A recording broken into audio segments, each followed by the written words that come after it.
Son las 7 de la mañana con 49 minutos y recibimos con muchísimo gusto aquí en el estudio al doctor Rogelio Montemayor Seguí, presidente del Clúster Coahuila de Energía, exgobernador de Coahuila, exdirector de Petróleos Mexicanos y un hombre con una trayectoria muy importante en el servicio público. Doctor, bienvenido. Muchas gracias, buenos días a ustedes y buenos días a su público. Gracias, doctor, gracias por estar con nosotros. Doctor, ¿cuántos años hemos perdido con esta situación que se presenta en el Clúster Coahuila de Energía? Ya deberíamos estar produciendo el gas Shell, ya deberíamos estar avanzando en todos esos grandes proyectos de inversión y estamos detenidos. Definitivamente. Para ubicar la magnitud del problema, yo quisiera decir primero que la energía, así como el agua, como el aire, es fundamental para la vida. No podemos imaginar la vida si no hubiera energía. Imagínense vivir en la época de las cavernas con la población actual del mundo. Simplemente no es posible. Y en ese sentido, pues un gobierno tiene la obligación de buscar, dado que la energía es algo que siempre entra en el terreno político, o sea, los gobiernos lo utilizan como un instrumento para su política de relaciones con otros países. En ese sentido, pues un gobierno lo que debe buscar es la seguridad energética. El término a mí de soberanía energética no me gusta mucho porque pues es un término que puede decir muchas cosas y puede no decir nada. Lo que es más claro y más entendible es la seguridad, es decir, que los habitantes de México tengan la seguridad de que van a contar con suficiente energía, con energía de calidad. Y calidad quiere decir que sea pues estable, confiable y sobre todo a precios accesibles. Y que sea una energía también, dado que vivimos en un medio ambiente que queremos heredar a nuestros hijos, nietos y pues lo que siga para abajo, pues se necesita que sea respetuosa del medio ambiente. Y eso te lleva a que tienes que considerar primero pues cuál es tu dotación de recursos. ¿Qué tipo de energía puedes tú tener acceso con tus recursos? Y en ese sentido, pues México y Coahuila en particular, pues es privilegiada, porque nosotros tenemos en el país y en Coahuila también, abundancia de sol, abundancia de viento, o sea que podríamos generar un potencial enorme de energías limpias. Tenemos también un potencial muy grande en materia de hidrocarburos, particularmente de gas. Esta región de Coahuila y el noreste en general, el noreste del país, sí, pues tiene gas en abundancia que nos permitiría pues eliminar la dependencia que tenemos de gas, que es una dependencia muy peligrosa, como ya lo vimos hace poco cuando las heladas. Sí, fue un aviso tremendo de lo que puede suceder si no se toman decisiones. Se suspende el flujo de gas hacia México y se para el país. O sea, bueno, y en estos momentos, ¿cuál es la situación actual, doctor? Hemos visto pues reformas que se han estado pues ya entrando en vigor y tal en temas energéticos, en relación al petróleo, en tema también de las energías limpias. ¿Cuál es la situación actual? Bueno, la situación, y es a lo que iba, o sea, en este contexto de buscar la seguridad energética, pues tú tendrías que apostarle, dada tu dotación de recursos, a las energías renovables y al gas, porque es el más limpio de los fósiles. Y todavía, mientras no resolvamos el tema de cómo almacenar la energía, y dado que todas las energías de alguna manera son intermitentes, las renovables también, porque no siempre hay sol, no siempre hay viento, entonces necesitan un complemento fósil que pudiera llenar esos huecos. Y dentro de esos complementos, pues el ideal sería el gas. Y la actual política lo que está yendo contrario a todo eso. O sea, es una cosa que cuesta trabajo entender cómo el gobierno, el presidente en particular, piensa que el petróleo nos va a salvar. México no es un país petrolero, ya dejó de serlo hace rato. Sus reservas más importantes son en materia de gas y en materia de renovables. Y todas las reformas que se han venido dando, la ley de hidrocarburos, la ley de la industria eléctrica, ¿cómo se llama? Los reglamentos que han sacado tanto la CNER como la CRE particularmente, pues lo que buscan es lo contrario.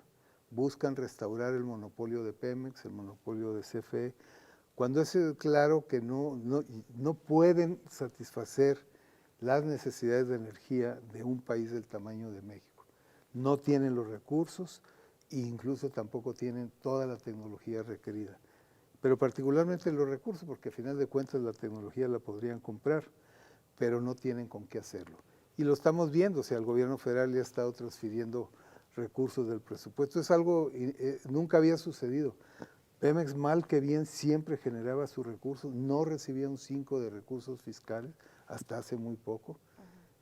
Producía y pagaba impuestos y sostenía la tercera parte de los gastos públicos. Y ayudaba a los municipios. Ayudaba así a todo. Y Y ahorita pues está en una situación verdaderamente lamentable. Al grado que se le ha bajado el grado de inversión, o sea, hay ya una de las, ¿cómo se llama?, de las calificadoras, ya degradó su deuda a bonos chatarra.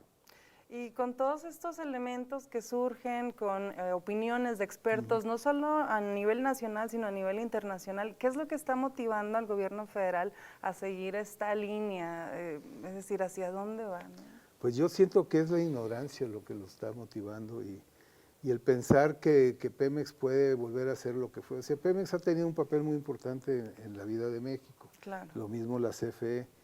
Pero ya hemos alcanzado un tamaño de población, una complejidad de nuestro aparato productivo, un tamaño que ya no es posible satisfacerlo solamente con la actuación de estas dos empresas. Necesitas, para desarrollar todo el potencial que tenemos, necesitas la concurrencia de otros actores, inversionistas privados, ya sean nacionales o extranjeros. Y tú podrías privilegiar a los nacionales, yo no tendría problemas con eso. Pero no puedes pensar que solo Pemex y con recursos fiscales vas a resolver el problema. O sea, el presupuesto está muy comprometido y lo estamos viendo cuando tú vas a ver hospitales que no tienen los materiales necesarios o las escuelas que no tienen los recursos para darles el mantenimiento adecuado, o toda la cantidad de programas que han desaparecido, de apoyo al campo, de apoyo a la ciencia y tecnología, claro, de apoyo a las mujeres, de apoyo a todos actores que son a los emprendedores. Sí, contra las pymes ha sido todo, una situación tremenda. ¿Por qué? Pues porque no hay recursos y porque el presidente está encaprichado, yo creo, que se puede llamar así, con 3 proyectos o 4 proyectos y con unos programas sociales pues que dejan mucho que desear, no porque no sean necesarios, yo creo que sí son necesarios. Lo que sería necesario es que tuvieran claridad en qué problema busca resolver, qué reglas de operación aplicar para que no haya los desvíos que estamos viendo y la corrupción que se está viendo en estos programas. De continuar con esta tendencia, ¿cuántos años nos quedan de energía pues viable, digamos, para el desarrollo? Sí. Yo creo que no va a terminar el sexenio cuando veamos, si no se abre y no se permite la energía renovable y se apoya lo del gas, no va a terminar el sexenio cuando empezamos a ver apagones más frecuentes. Ya los estamos viendo, o sea, aparte del frío, pero ya hay ciertas zonas del país que están batallando. Hay zonas del país que ya no se puede instalar una empresa nueva porque no tienen capacidad para ofrecerle energía. Hay empresas en este momento que se están desconectando de las 6 de la tarde a las 12 de la noche porque es el horario punta donde es más cara la energía. Definitivamente. Entonces sí. Ya son problemas muy serios. Y luego han estado castigando a los que generaban su propia electricidad, haciéndoles, pues encareciéndoselos para que tengan que comprarle a CFE, ¿no? Y eso pues realmente lo que va a pasar es que se va a notar, como ya se notaba antes de la reforma. O sea, CFE estaba batallando para dar capacidad a había muchos proyectos parados en el Bajío, incluso aquí en el estado, que les faltaba, no te podían comprometer el abasto que requerías para instalar una planta nueva. Y eso ya está empezando a pasar y se va a ir agravando. Muy bien, estamos conversando con el doctor Rogelio Montemayor Seguí, exgobernador de Coahuila, presidente del Clúster Coahuila, exdirector de Petróleos Mexicanos. Nos vamos a ir a una pausa y regresamos. Si usted tiene una pregunta, mándela a nuestro centro de mensajes 844-100-1010. En un momento estamos de vuelta. En un momento regresamos. Despega con Chuchuy, Telesaltillo Canal 10.1, Televisión Abierta y en Easy Canal 10. Estamos conversando con el doctor Rogelio Montemayor Seguí, exgobernador de Coahuila, presidente del Clúster de Energía, exdirector de Pemex, y un hombre con una muy vasta carrera en el servicio público y sobre todo con mucha experiencia en la administración pública y también, por supuesto, con un gran ojo político. Y por eso quiero preguntarle, ¿cuál es el riesgo que corre Coahuila y que corre México, todo el país, en caso de que no se recupere la equidad y el balance en la Cámara de Diputados, que siga el control de Morena en el Congreso del país? ¿Por qué es importante la elección del próximo 6 de junio? Bueno, para todos los estados es importante porque lo que ha quedado claro en estos 2 años y medio, lo que va de la actual administración, es que a los estados del norte, los estados más productivos, los estados pues que quizás tengan menos población relativamente y menos marginación, se les ha castigado de una manera muy severa y eso es a través del manejo del presupuesto.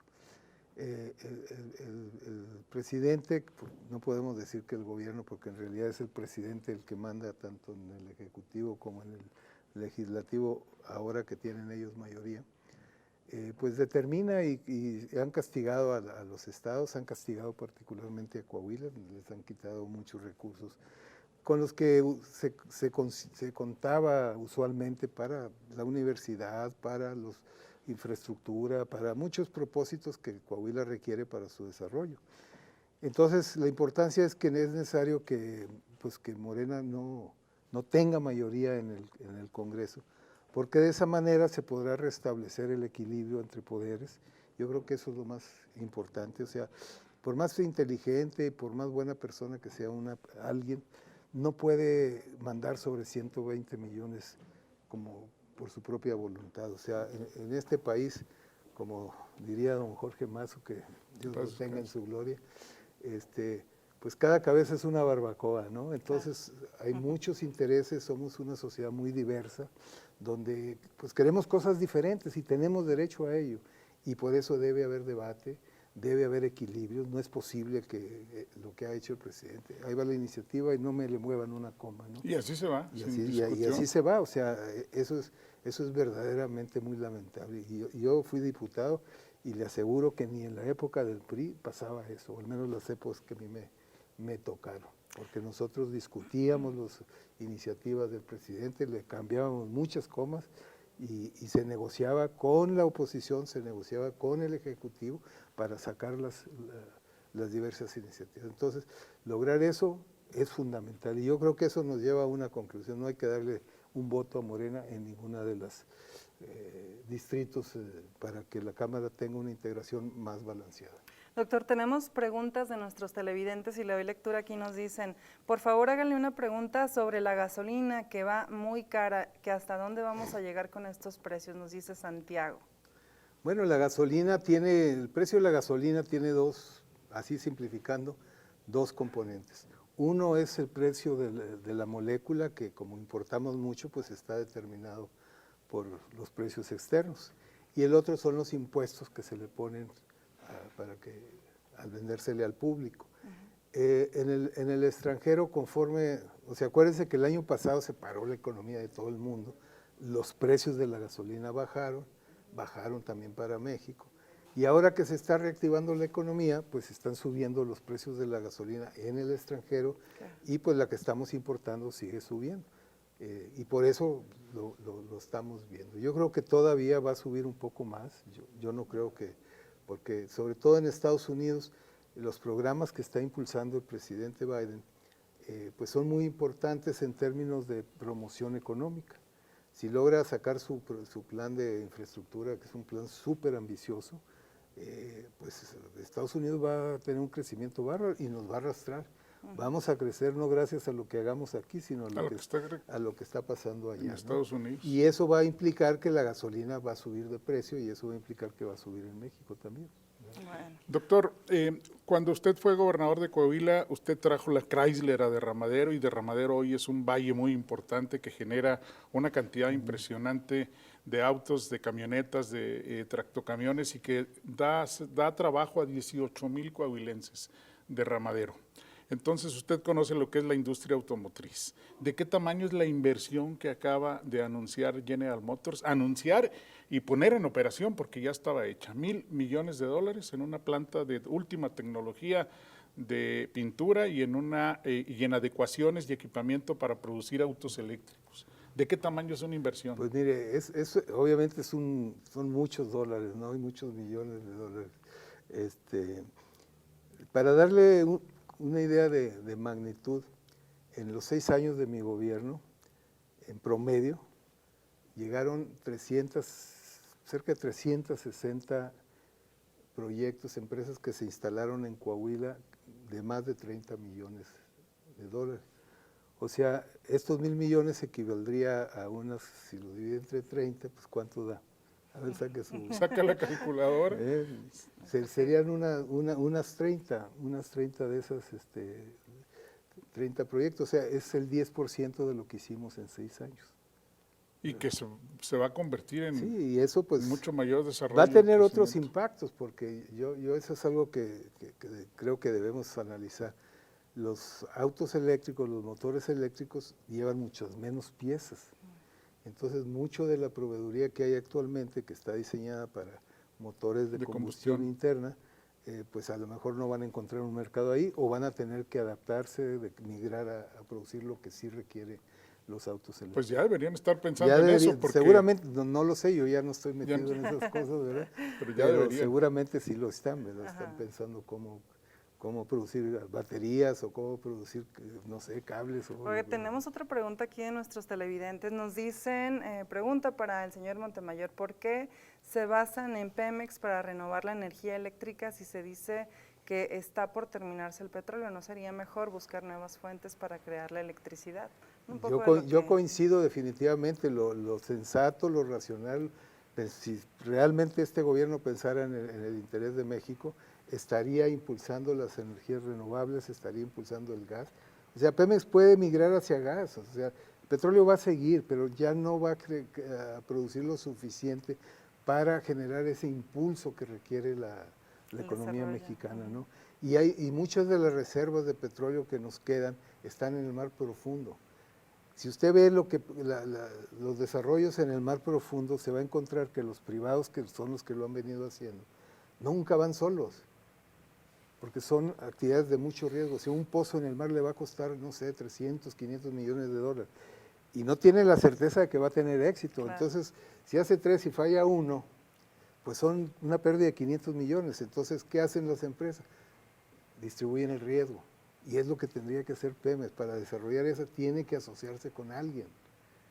Para que no cargue, porque Pemex no podría soportar una pérdida de ese tamaño, o sea, si le fallan sus cálculos. Pero además, la tecnología, imagínese usted, está poniendo instalaciones allá abajo para que salga el hidrocarburo por un tubo y llegue a la superficie, que para ponerlo se requieren submarinos especiales y una bola de cosas, porque están a muchos metros que ya el ser humano no puede entrar sin un aparato que le ayude a mantener la presión. Doctor, esas instalaciones se ponen para toda la vida, ya no vuelven a bajar, entonces no pueden fallar. Tienen que ser cosas muy precisas, muy exactas. Es una tecnología muy especializada y Pemex requiere de algún socio para hacer eso. Claro, doctor, también con toda esta incertidumbre que hemos visto en términos legislativos, ¿cuántos empleos se han dejado de crear, pues, por lo menos en el estado de Coahuila? Bueno, pues no es fácil calcularlo. Lo que sí sabemos es que en el país se han perdido más de 600,000 empleos. Y si estuviésemos creciendo más a prisa, pues yo creo que nosotros hemos hecho este cálculo. Si el gobierno federal se decidiera a desarrollar las reservas de hidrocarburos no convencionales y licitara 30 campos por 10 años, que tenemos los campos para hacerlo, México podría crecer como 3 o 4 puntos más de lo que estamos creciendo. El gobierno federal recaudaría nada más por regalías, sin considerar los impuestos sobre la renta, que le permitiría financiar todos sus programas sociales sin recursos fiscales adicionales, ¿verdad? Y obviamente tendría dinero para, pues, esos recursos destinarlos a infraestructura, a ciencia y tecnología, pues a la educación, que le hace falta mucho, no tanto o sea, necesitamos en educación transformar nuestras escuelas, ya no podemos seguir pensando en las escuelas como las que fuimos. A lo mejor usted no, porque está más joven, pero acá Chuchu y un servidor, ¿verdad? Ya tenemos que pensar más que sean digitales, que tengan mucho más creatividad, que les enseñen inteligencia artificial. Y ya se dio a conocer el fin de semana que hubo otra muy mala decisión en cuestión educativa. Nos salimos de la prueba PISA como país, de la prueba PISA donde nos comparamos con 28 de los 37 países que conforman la OCDE. No ha dado razón de vida el gobierno mexicano y prácticamente estamos fuera de una prueba que nos servía para comparar cómo está nuestra educación. O sea, las evaluaciones siempre son necesarias, o sea, no puede uno ser tan soberbio de pensar que lo que uno piensa hacer, a la hora de hacerlo, siempre te va a salir bien. Hay errores porque pues, son obras colectivas, ¿verdad? Y puede haber errores, entonces, si no evalúas, no puedes mejorar. Exactamente. Doctor, le agradecemos mucho su visita y lo invitamos a que venga más seguido. Pues no su mucho opinión porque... siempre es importante. Yo sé que lo desmañanamos, pero ojalá nos acompañe más seguido. Ándale pues. Muchísimas gracias.